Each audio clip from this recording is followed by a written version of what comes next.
হ্যাঁ, আমি নামাজ পড়ি।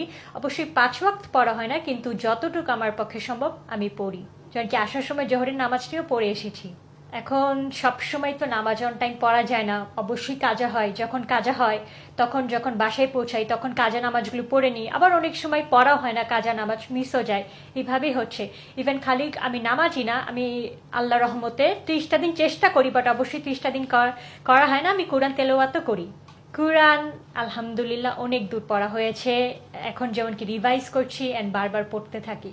আলহামদুলিল্লাহ আমার বাসার সবাই হাজি, সবাই হজ করেছেন। আমি নিজে যেমন উমরা করেছি। সো আপনি বুঝতেই পারছেন আমার ফ্যামিলি হচ্ছে রিলিজিয়াস প্লাস ইন্ডিপেন্ডেন্ট, অ্যান্ড তারা এমন না যে কেউ কাউকে ধর্ম দিকে জোর করে বা এমন কিছু। তারা স্বাধীনতাটাকে খুব বেশি প্রাধান্য দেয়। যেমন আমি আমার মতো স্বাধীন, তারা তাদের মতো স্বাধীন।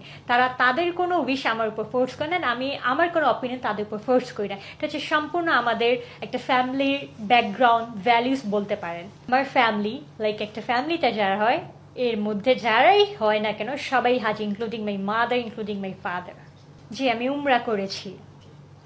এটা হচ্ছে তাদের পার্সোনাল অপিনিয়ন, তারা কেমনে দেখে, বাট আমি যতটুকু বলতে পারি তারা এটা খুব বেশি একটা পছন্দ করে না। অ্যান্ড তা বলে এটা না যে তারা আমাকে বাধা দেয় বা তারা আমাকে টর্চার করে বা হেট্রেড, এমন কিছুই না।